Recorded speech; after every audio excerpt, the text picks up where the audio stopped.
Fala pessoal, tudo jóia? Professor Rafael aqui novamente. Hoje aqui para a disciplina de Pneumática e Hidráulica 1 do nosso curso Técnico em Mecânica do Instituto Federal de São Paulo, campus Itapetininga.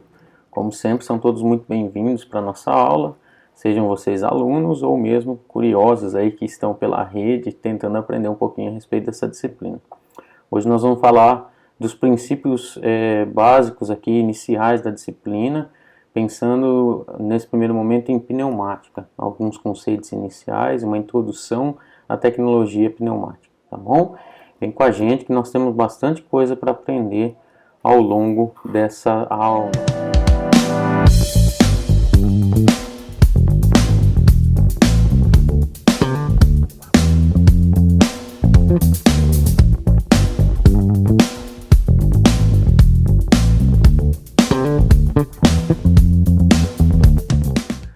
Bom, começando então a nossa aula, vamos lá. Pensando primeiro, na questão da definição do que vem a ser pneumática, né? O termo pneumática tem como origem aí a língua grega, né? E se a gente for ver lá no grego o que significa pneuma, entre os vários significados que a gente quer destacar aqui, pode ser fôlego, pode ser vento, sopro ou algo nesse sentido.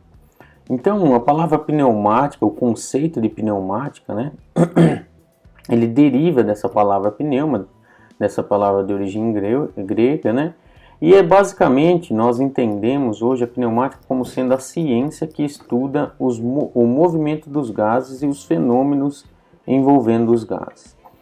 Então, na pneumática, né, a gente vai trabalhar basicamente com ar comprimido, com o ar sendo comprimido e essa vai ser a nossa energia, né, a ser utilizada para transformar, para ser convertida em trabalho. Mas nada impede que a gente trabalhasse com outros gases também, o contexto, a ciência em si seria pneumática também. Mas aqui para nós vamos trabalhar o tempo todo, né, com o ar sendo comprimido. Certo?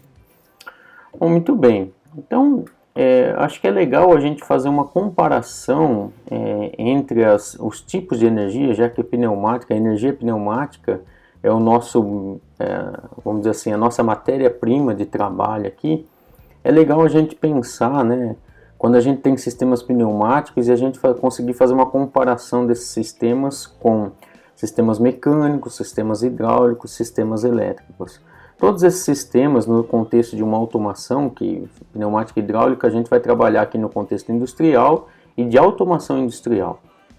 Então, pensando nessas ciências aí, a gente consegue fazer um comparativo, tanto qualitativamente quanto quantitativamente, né, em relação, sempre relacionando a pneumática, que é o nosso objetivo principal aqui no início, né, com as demais, né.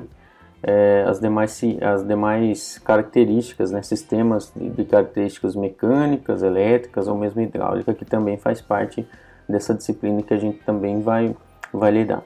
Então, se a gente pegar um sistema puramente mecânico, então pensa lá, por exemplo, uma caixa de engrenagens ou algo do tipo, um sistema puramente mecânico, a gente consegue boas forças, a gente consegue ótimas velocidades, né, de operação, ótima precisão, né, na casa às vezes, dependendo do que você estiver trabalhando, às vezes micrômetros, talvez até menos do que isso, dependendo do equipamento, né, então a gente consegue uma ótima precisão.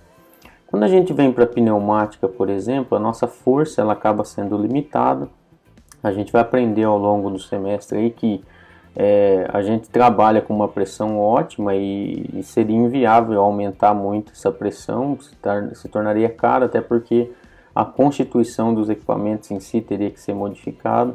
Então a gente acaba tendo uma limitação da força em decorrência da pressão que a gente utiliza, né? A gente vai ver que é proporcional à força que a gente consegue, por exemplo, na ponta de um pistão, vai estar totalmente relacionada com a pressão de trabalho da linha. A gente consegue boas velocidades, né, na pneumática, a gente não vai conseguir velocidades tão elevadas, dependendo do método, né, dependendo do que a gente está construindo.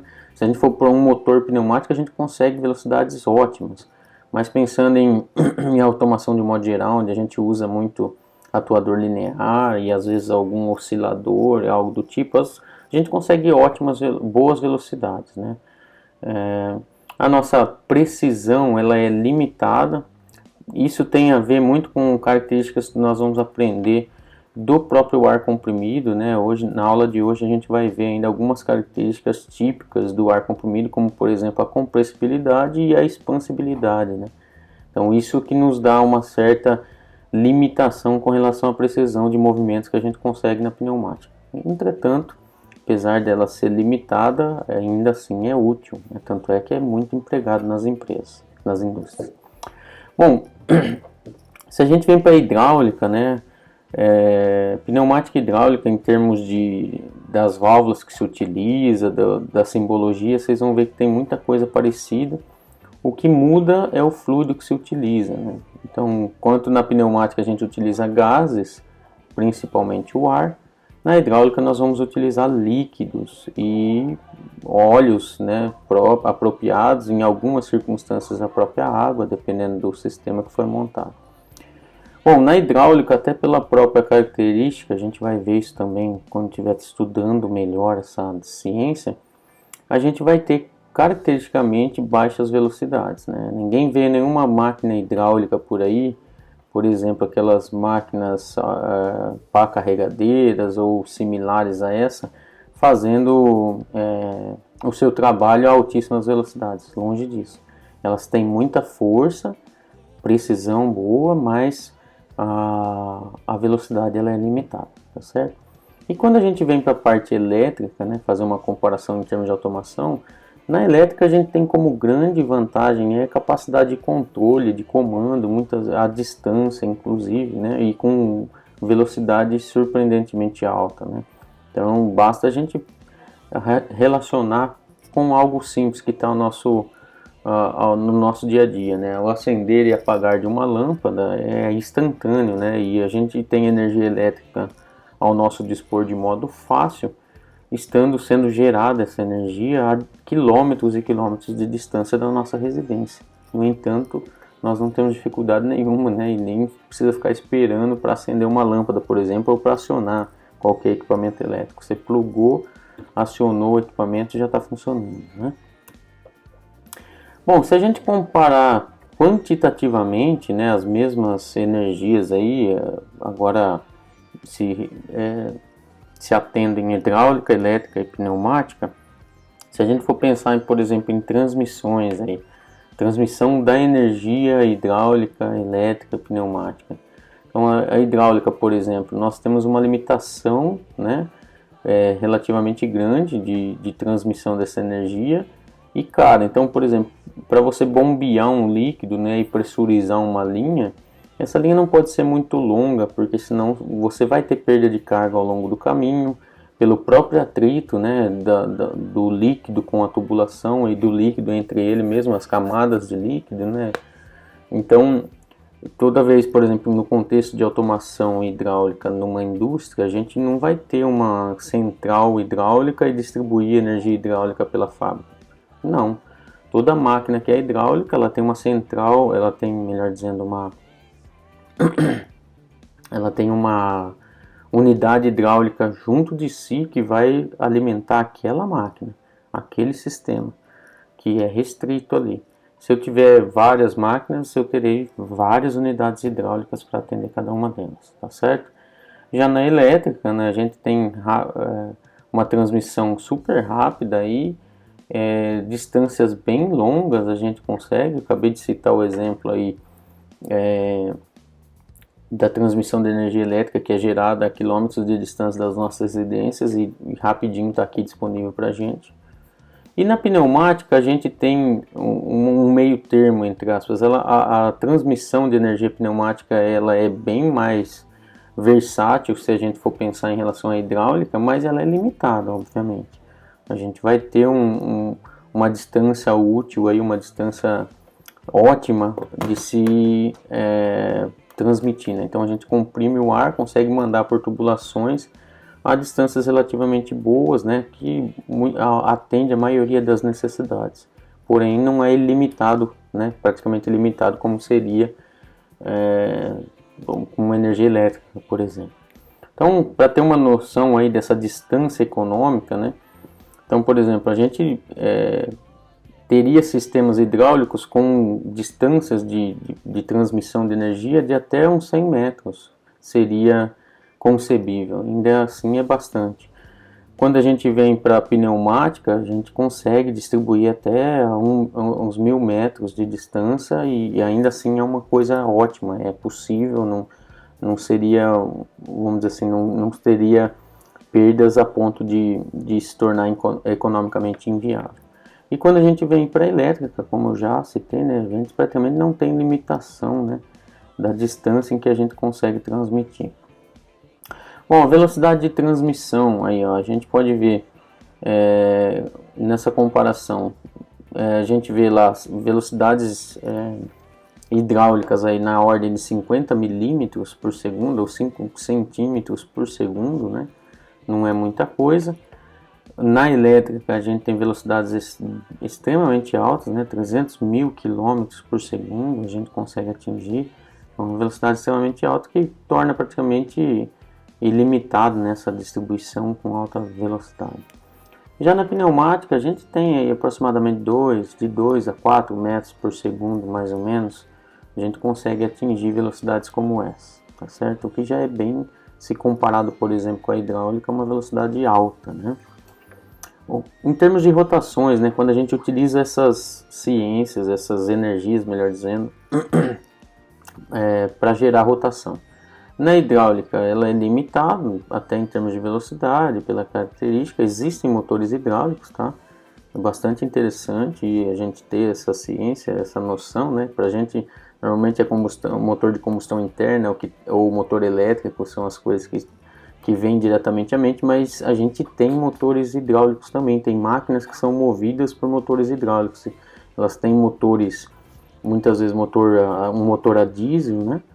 Que movimenta, que toca uma unidade hidráulica que por sua vez, né, movimenta um motor hidráulico. Máquinas florestais é comum até isso acontecer, onde a gente precisa de muita força normalmente, né?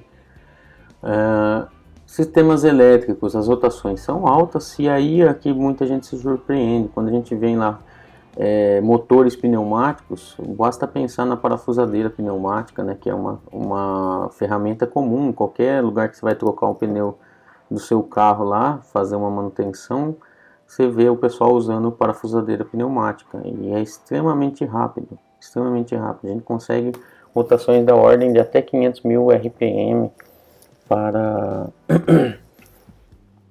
motores pneumáticos, tá? Bom, com relação à força, aí as coisas elas se invertem, né? Na pneumática a gente tem forças baixas, não toda vez que a gente precisa automatizar algo e exigir força, não é a pneumática que é a ciência, que é a energia recomendada, né? Já seria a hidráulica, onde a gente consegue forças extremamente altas, né? Já na elétrica é um meio termo, consegue-se altos torques, aí, altas forças, mas não tanto quanto a hidráulica. Bom, um princípio extremamente importante aí para nós, que tem tudo a ver com a nossa ciência aqui, tanto com pneumática quanto hidráulica, é o princípio de Pascal.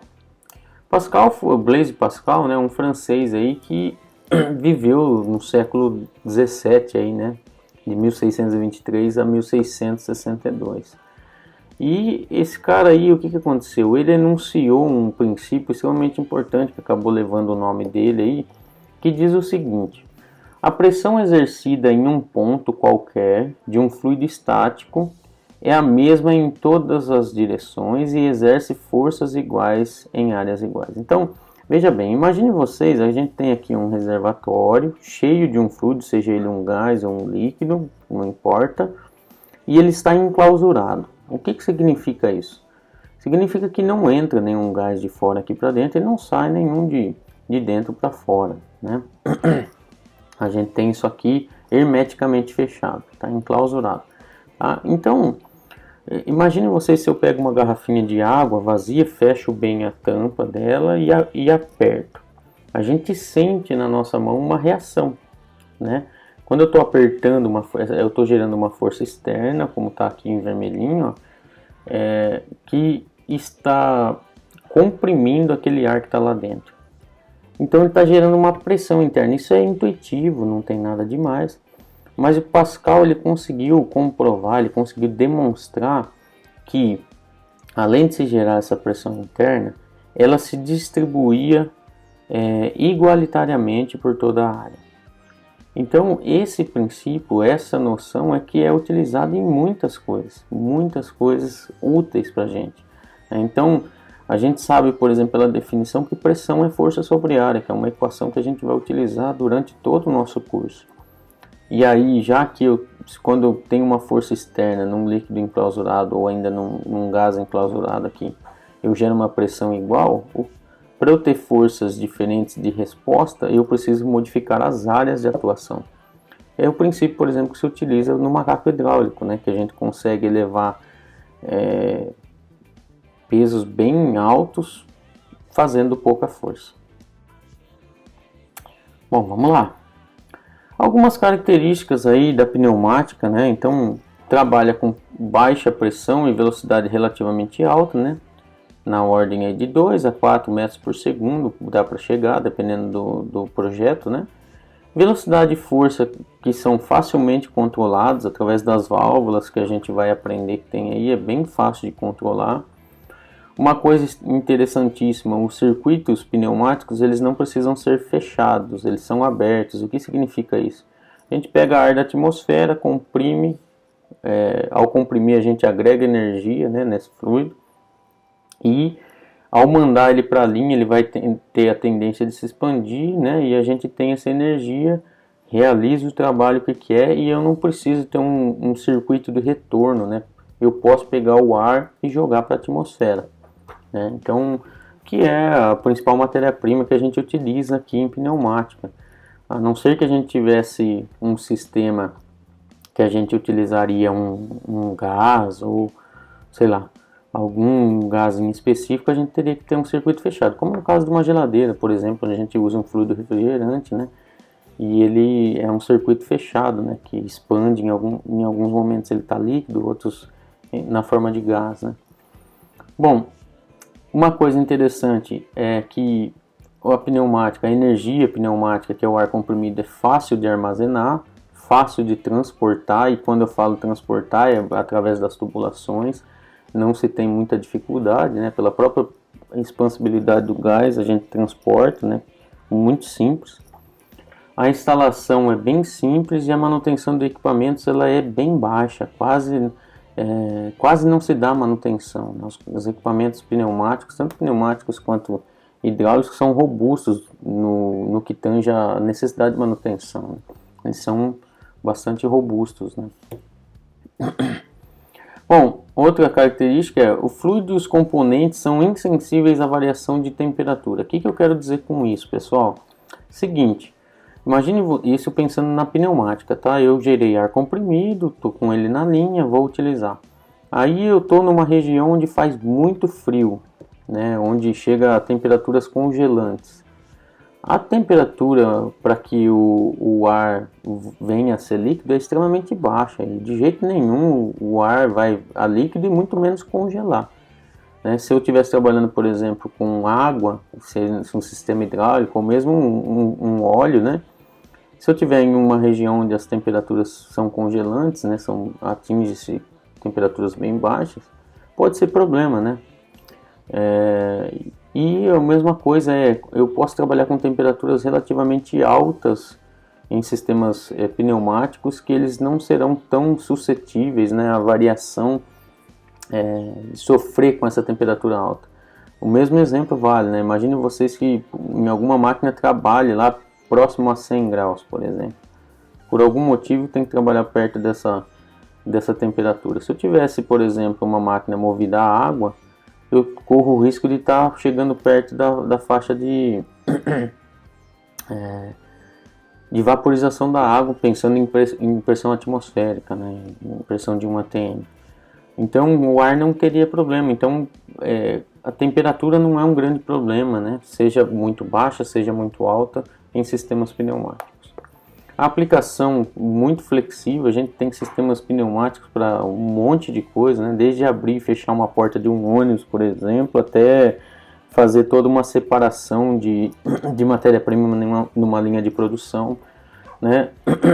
Em muitas situações a gente precisa tratar o ar comprimido, não é simplesmente gerar, comprimir e já mandar para a linha, né? Vão ter aplicações que vão exigir um ar extremamente puro, sem resíduos, sem gotículas de óleo, algo do tipo, dependendo da utilização, tá? Uma coisa interessante, né? É muito comum, principalmente em empresas pequenas, é muito comum a gente ter perdas por vazamento. Você vai numa oficina mecânica, por exemplo, a coisa mais comum que tem, você acaba ouvindo aquele ruídozinho, né, de ar vazando o tempo todo. E aí o pessoal fala assim, mas é ar mesmo, não estou perdendo, não estou gastando dinheiro com isso, não estou perdendo nada. Mas se esquece que para gerar aquele ar comprimido, foi preciso ligar esse compressor, foi preciso gastar de energia elétrica. Então assim, ter vazamento reduz a eficiência tanto financeira, né, custo, quanto dependendo da aplicação que você tem, né, se você tem lá, por exemplo, um pistão sendo movimentado e vai levar uma carga, se tiver vazamento pode se tornar ineficiente, não conseguir elevar, por exemplo, uma carga, por falta de pressão, acaba perdendo em vazamentos mais significativos, né. Bom, o fato do fluido, do ar, né, ser compressível, né, ele diminui em tamanho, aumenta, é claro que é isso que promove que a gente possa utilizar essa energia, né, da característica, mas ao mesmo tempo, essa compressibilidade é que torna os movimentos irregulares, né, então, porque pela própria natureza o ar ele vai tentar se expandir, né, ele consegue ser comprimido, dependendo de uma atuação externa de força, mas se essa força deixou de exercer a pressão sobre esse fluido, ele vai tender a se expandir. Isso causa movimentos irregulares, né? A gente acaba ficando um pouco limitado na força por causa da pressão do trabalho, né? Que tem a ordem de pressão que se trabalha normalmente é na ordem de 6 kgf por centímetro quadrado, 6 bar, né? Que é aproximadamente igual. Essa normalmente é a pressão ótima de trabalho, tá? E uma coisa que parece simples, mas que muitas vezes é um problema, é algo chato da pneumática, é a questão de ser ruidoso. Por que eu falo isso, né? Quando a gente está na escola e, por exemplo, faz alguns circuitos e atua eles um pouquinho, e gera um ruidinho e tal, aquilo não causa nenhum transtorno, nenhum incômodo muito grande. Mas imaginem vocês numa empresa que se trabalha 24 horas por dia, e tá lá aquele ruído o tempo todo na cabeça do colaborador lá. Então é algo que tem algumas medidas para diminuir, né? E a gente sabe aí, vocês tiveram higiene e segurança do trabalho no semestre passado, que ruído, né, é um problema, né? Exposição ao ruído por tempos duradouros, dependendo da intensidade desse ruído, pode ser motivo de surdez, né? Então é algo que você tem que levar em conta também quando trabalha com pneumática, certo? Bom, pessoal, então vamos lá, continuando aqui, ó, algumas aplicações da pneumática, né? A pneumática ela pode ser usada em todos os segmentos industriais para a realização de movimentos lineares, rotativos ou ainda outros, né, oscilantes. Então, quando a gente está trabalhando com movimentos lineares, né, a gente pode utilizar pneumática, sistemas pneumáticos para fixar algo, para levantar, alimentar uma esteira, por exemplo, transportar de um lugar para outro, abrir, fechar. Nos movimentos rotativos, né, quando a gente está fazendo um lixamento, um furo, um corte, parafusamento, né, uma rosca, todos esses movimentos podem ser feitos a partir de equipamentos pneumáticos, né? E outros usos para pneumática, né, para pulverizar, para pintar, para soprar, né? A gente tem aqueles sopradores, por exemplo, de folhas, né, que o pessoal usa na jardinagem, para transportar. Então, por exemplo, o transporte de grãos, né, dentro de tubulações normalmente é feito através de ar comprimido, empurrando aqueles grãos de uma região para outra, né? Isso é possível de ser feito. Algumas características do ar comprimido, né? Quantidade, né? O ar a ser comprimido a gente tem ilimitadamente na atmosfera, né? Então é barato, a matéria-prima está aí disponível, não tem que comprar, né? Como se fosse um gás em específico que viria num cilindro, né? O transporte, né? Facilmente transportável por tubulações, a gente consegue boas distâncias, né? Consideravelmente grandes, a gente gera, por exemplo, o ar comprimido num compressor que geralmente está fora do ambiente por causa do barulho que ele faz, né, ao trabalhar, e aí distribui, né, através de tubulações. No passado, por exemplo, aí no instituto, a gente tinha um compressorzinho pequenininho que ficava dentro da sala de aula, né, e a gente não tinha tubulações, né, para distribuir, até porque o uso é relativamente pequeno, né, mas o nosso compressor era pequeno para ficar fora de uma sala, o reservatório dele era pequeno. Então ele trabalharia demais, né, e para distribuir se tornaria inviável. Depois de um tempo a gente conseguiu comprar compressores maiores, que é o que a gente tem hoje lá, que estão lá embaixo, atrás da oficina. A gente gera, eles têm reservatórios relativamente grandes, a gente gera o ar comprimido lá e sai distribuindo por todo o bloco aí da mecânica através de mangueiras, né? A gente tem instalado, inclusive na sala de aula, no laboratório de pneumática hidráulica, né? Uma coisa importante, né? A gente, na hora de fazer um sistema pneumático, já falei antes, a gente pode, depois que usou o ar comprimido, não precisa fazer um retorno, né? A gente simplesmente libera na atmosfera e pega ar novo lá e gera e comprime. Isso causa uma economia no sentido de, por exemplo, diminuir a quantidade de tubulações que a gente precisa fazer, né? A questão do armazenamento, é simples de armazenar num reservatório, né? E isso daí é interessante de a gente poder armazenar essa energia de modo fácil. E, por exemplo, imagine vocês que a gente está trabalhando lá, fazendo um circuito e de repente acaba a energia. Ou mesmo na indústria, enfim. Se eu tenho um reservatório, eu tenho um pulmão, entre aspas, e eu consigo atuar, terminar de ajustar, por exemplo, pelo menos uma última passada na linha, né? E conseguir finalizar sem grandes problemas, sem parar abruptamente, né? Que muitas vezes pode ser causas, motivos aí de perder, por exemplo, uma produção, né? Estragar um lote, né? Que em relação da temperatura, já falei antes, praticamente insensível nas oscilações de temperatura, né, ao longo do dia, ou seja extremamente, na madrugada, por exemplo, pode estar muito frio e ao meio-dia lá que está bem quente, né, não muda muito o comportamento dos sistemas pneumáticos, tá? Então isso acaba tornando o sistema seguro, né, para situações extremas, né.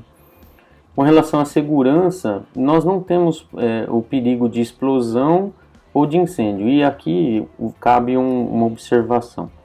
Uma explosão, do ponto de vista aí que nem a gente vê lá do Triângulo do Fogo, né, que precisa de uma centelha, de um combustível, né, e do comburente, que é o ar. Esse tipo de explosão nós não temos risco na pneumática.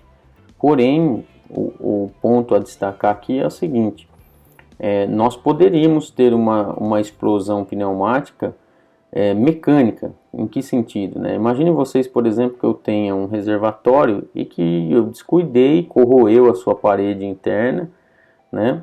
E eu estou gerando ar comprimido e guardando nesse reservatório, numa pressão aí de 10, 12 bar.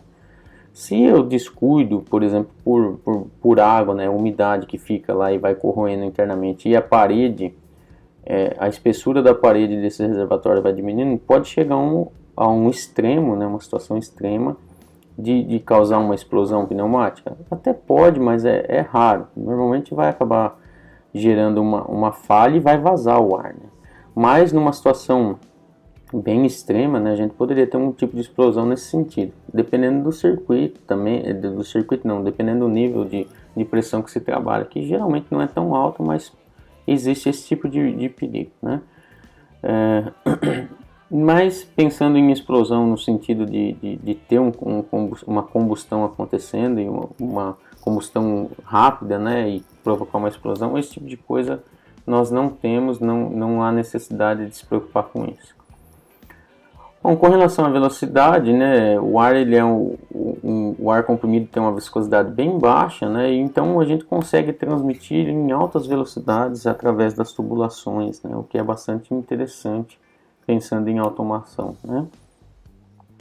Bom, a preparação, todo o ar comprimido requer um mínimo de preparação, né? Então, se a gente for ver aí, por exemplo, na nossa escola, a gente utiliza o ar comprimido para as nossas aulas, isso tem uma frequência aí semanal ou algo do tipo, mas em poucas horas de atuação, né? Então, nós aí, o nosso tratamento é mínimo, a gente tem lá na entrada do compressor tem um filtro que já dá uma separada de eventualmente particulados que poderiam causar problema nos componentes, né?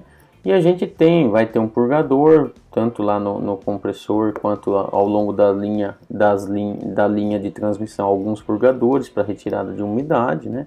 Que é o grande problema que a gente pode ter em sistemas pneumáticos, né? E esse mínimo de preparação é necessário. Sistemas mais antigos, né? Os componentes precisavam ser lubrificados através de óleo, que era transmitido até pela própria linha. Hoje em dia já não é mais assim, né? Os próprios componentes são autolubrificados e a gente não precisa ter o ar comprimido sendo lubrificado para lubrificar os componentes do circuito. Então isso é uma coisa boa que a gente tem também, né? Entretanto, né, as impurezas, particulados, que são pequenas partículas de sílica, né, de areia, por exemplo, se elas entrarem na linha, elas vão fazer com que os componentes se desgastem com maior velocidade. É um problema. Mas o principal problema é a umidade, que causa corrosão, né, gente? Se não tivermos um cuidado aí com a umidade, nós teremos a vida útil dos nossos equipamentos sendo reduzidas drasticamente. Então, assim, uma das coisas que mais se faz, né, de tratamento, a gente tem secadores de ar comprimido, né, que é para tirar a umidade de fato. A gente pode ter refrigerador de ar comprimido, porque ao comprimir a gente aquece demais, dependendo do tipo de compressor e do volume gerado, esse calor é bastante, a gente precisa refrigerar. Dependendo de onde vai ser utilizado, por exemplo, numa indústria alimentícia ou de cosméticos ou algo do tipo, esse ar ele tem que ser tratado para não levar contaminante que acabe contaminando o produto que está sendo feito, né? Enfim. Bom, questão da limpeza, né?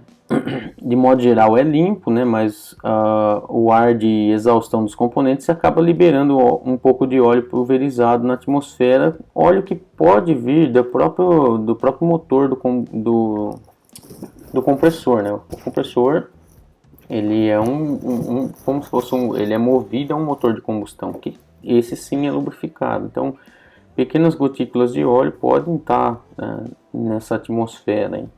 Então tem que tomar cuidado. Bom, o custo, o ar comprimido é uma energia que pode ser custosa, né? Então veja bem, principalmente quando a gente tem vazamentos e tem que ficar o compressor trabalhando com muita frequência, essa energia passa a ter um custo elevado, né? Outra coisa, os equipamentos em si não são tão baratinhos, né, quando a gente vai construir um sistema pneumático. Porém, eles são robustos, trabalham com um ciclo de vida aí muito elevado, trabalha por muito tempo sem dar problema, né? Então, assim, se a gente for ver lá um exemplo clássico, né? Pegue lá, por exemplo, uma parafusadeira pneumática e uma parafusadeira elétrica. Aí vocês vão ver que a elétrica é bem mais barato, né? Que a pneumática. Porém, a robustez da pneumática ela é tão grande, ela dura tão mais que ela se paga, né?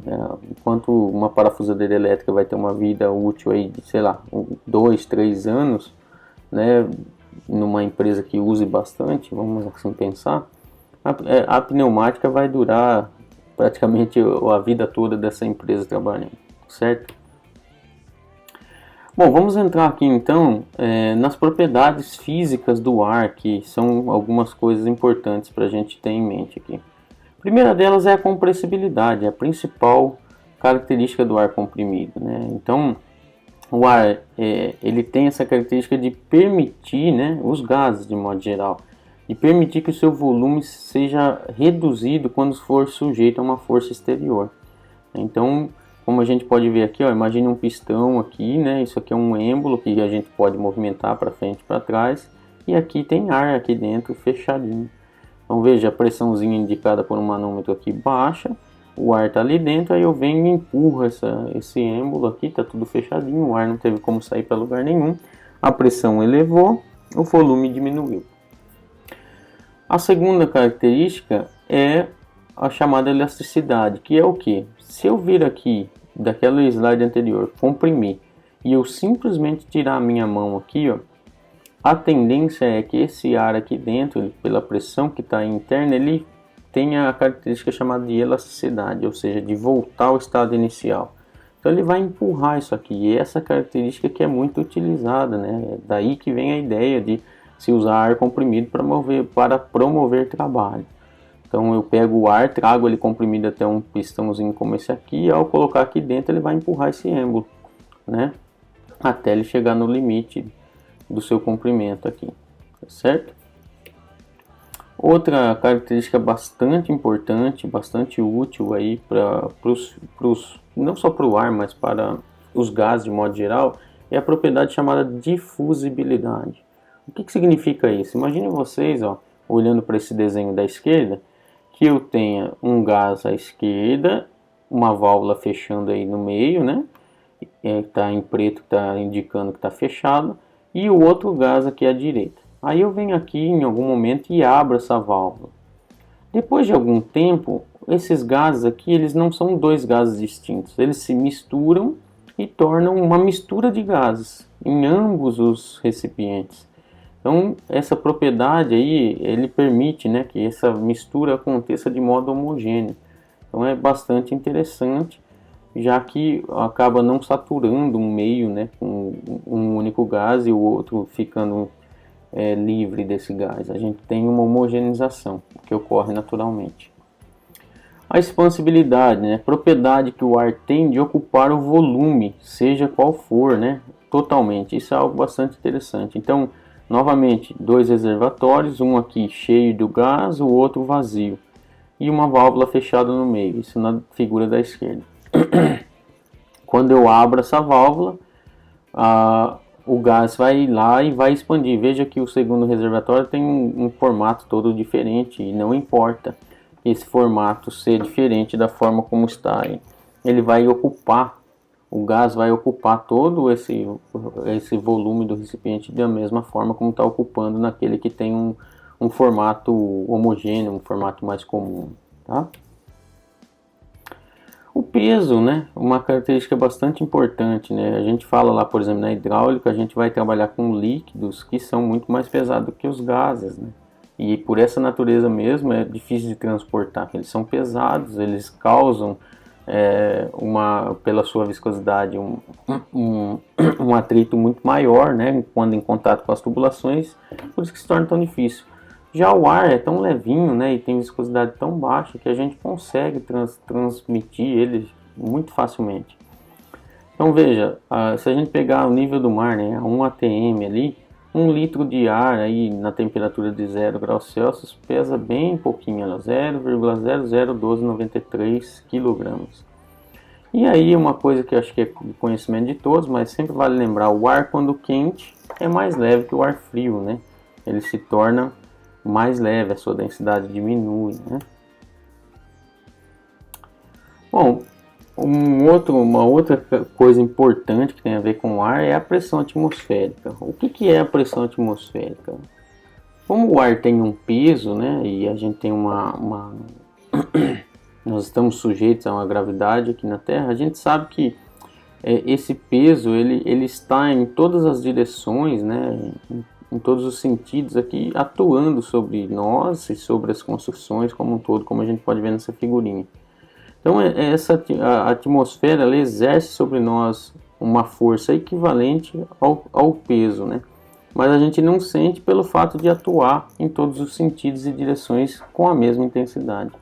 Então é esse fato que a gente chama de pressão atmosférica, certo? E essa pressão atmosférica ela varia de acordo com a altitude em que a gente está, né? Então, inversamente proporcional, né? Então, quando a gente vai a nível do mar, é um ATM, né, que é 1,033 kgf por centímetro quadrado. Se a gente sobe lá no pico de uma montanha, a gente tem uma pressão menos elevada, uma pressão mais baixa, né? Tá certo? E se a gente vai abaixo do nível do mar, a pressão ela se eleva, tá certo? Ela é maior. Então, é sempre importante a gente ter essa noção, né, que existe variação, né, na pressão atmosférica em relação à altitude. Bom, só para vocês terem uma noção, né, eu coloco essa tabelinha aqui para vocês, da altitude, né, a nível do mar lá, por exemplo, a pressão atmosférica é na faixa de 1,033 kgf centímetro quadrado, que é o equivalente a 1 atm, né? Quando a gente vai lá, por exemplo, o Itapetininga está na faixa de 500 e 600 metros de altitude, não lembro, 600, 700, alguma coisa assim. Olha lá, a pressão atmosférica já não é mais de 1 atm, é menor um pouco, né? Então, quanto mais a gente sobe lá, até 10 mil metros de altitude, a gente tem uma pressão atmosférica bem menor do que o nível do mar, né? Tá certo? Veja, uma coisa importante a gente falou de pressão atmosférica, agora nós estamos falando da pressão manométrica. Pressão manométrica é aquela que é medida pelos manômetros, né? Que é indicada nos manômetros aí, e é importante a gente ter a noção seguinte, né? A pressão manométrica, na maioria das vezes, ela é medida de forma relativa. O que eu quero dizer? A pressão que está sendo mostrada dentro por um equipamento como esse é a pressão interna de um sistema. E se a gente fosse trabalhar aí, dependendo da situação, tem que trabalhar com pressão absoluta. Então a gente soma aquela pressão medida internamente à pressão atmosférica, que é de 1 atm, próxima de 1 atm, dependendo da altitude em que estivermos. Tá certo? Como eu estava dizendo, a pressão absoluta então é a soma da pressão do sistema interno mais a pressão atmosférica, né? Bom, então quando a gente vai, por exemplo, calibrar os pneus do nosso carro, a gente vê lá, por exemplo, dependendo do calibrador, lá às vezes aparece PSI somente. PSI é uma sigla do inglês que significa Pounds per Square Inch, que traduzindo seria libras por polegada quadrada. Não à toa, né? Todo mundo fala, quantas libras você vai pôr no pneu aí, vai calibrar com quantas libras, tá? Mas alguns medidores aparecem lá PSI-A. Esse A indica que é absoluto, que está sendo somado à pressão atmosférica. É menos comum, mas acontece, tá? Bom, então a pressão, que é algo que a gente vai falar direto aqui em pneumática, né? Está sempre presente esse conceito para a gente. Nada mais é do que força dividido pela área, né? Sempre a gente vai utilizar essa fórmula aqui.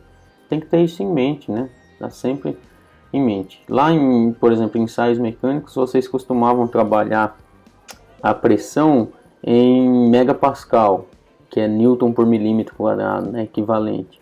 Aqui a gente até trabalha às vezes em megapascal, em pascal, mas muitas vezes a gente vai trabalhar em kgf por centímetro quadrado, né? Que é uma unidade bastante utilizada, próxima ao bar, né? Que é uma outra unidade de pressão também. Bom, aqui as unidades, né, no sistemas métricos, kgf por centímetro quadrado, atm, bar. No sistema internacional, né, é o pascal, que é o newton por metro quadrado, ou se for o múltiplo, né, megapascal, é a mesma coisa que newton por milímetro quadrado, né. E aí a gente tem a unidade inglesa aí também, que eu acabei de falar, o PSI, que é Pounds per Square Inches, que nada mais é que a libra por polegada quadrada, traduzindo, né? As mais usuais aqui pra gente é bar e kgf centímetro quadrado, né? E a gente sabe que o ideal assim, o valor exato é que um bar equivale a 1,013 kgf centímetro quadrado. Mas para nós aqui em pneumática, nós não vamos chegar no nível de detalhamento de precisar levar essa diferença em conta. Então nós vamos adotar, né, trabalhar 1 kgf como sendo, por centímetro quadrado como sendo igual a 1 bar, assim como um ATM sendo igual a 1 bar quando a gente utilizar. É um pouquinho diferente, né? Um ATM é 1,033, então a diferença é muito pouco para o que a gente usa aqui, já que a gente aplica Não vamos trabalhar muito no projeto do equipamento em si, né? A gente vai fazer projetos de circuitos, né? E vai aplicar. Então essa diferença para nós, ela acaba não sendo significativa. Uma coisa interessante, né, é que eu deixo para vocês aqui uma tabelinha de conversão de valores entre unidades, né? Então, por exemplo, de PSI para ATM, PSI para bar e por aí vai, né? Não precisa ficar refém disso aqui. Alguns valores é bom a gente ter em mente. Por exemplo, a diferença de PSI para ATM, né? Um ATM tem 14,7 PSI. É um valor interessante a gente ter. Ou ainda um bar, que a gente usa até mais do que o ATM, um bar é 14,5 PSI. Né? Então, um bar de pressão é 14 libras e meia. Né? Quando a gente vai lá no nosso carro calibrar, normalmente a gente põe na faixa de 25 libras. E às vezes a gente acha que isso é uma pressão muito elevada, mas não é. É uma pressão que não chega a ser 2 vezes a pressão atmosférica, né? Então é interessante a gente ter esses valores em mente. Um outro valor importante de se ter em mente é a relação de bar, né, para megapascal, que é de 1 para 10, vamos assim dizer. Então, por exemplo, 1 megapascal, né, para chegar em bar eu multiplico por 10. Então o que significa dizer? Que 1 megapascal equivale a 10 bar, né? Ou que 1 bar equivale a 0,1 megapascal, né? 10 dividido por 1. 1 dividido por 10. Certo? Então são alguns valores que é bom a gente ter memorizados, né? Que a gente não fica refém de uma tabela de conversão. Entretanto, se lançar no Google aí, em qualquer site de internet, a gente acha isso muito fácil, essa conversão. Por fim, pessoal, já estamos chegando no final da nossa aula. Eu queria falar do conceito de vazão, né? Vazão é algo bastante útil para nós também. Né? A vazão ela é nada mais do que o volume que se desloca de algo, qualquer que seja o fluido, no tempo. Né? Então essa vazão normalmente é medida em litros por segundo, litros por minuto, metros cúbicos por minuto, metros cúbicos por hora, depende da grandeza que a gente vai trabalhar, do sistema que a gente está trabalhando, né? E também existe o CFM aí, ó, que é o Cubic Feet per Minute. O que significa isso, né? Pé cúbicos por minuto. Pé, unidade de comprimento do sistema inglês, né? Pé ao cubo, né? Pé cúbico por minuto. É uma forma de medir também a vazão. Certo, pessoal? Essas foram as referências utilizadas para a gente montar a nossa aula. Espero que vocês tenham gostado e ficado firmes até o finalzinho aqui da nossa aula. Espero ver vocês na próxima. Um grande abraço e até.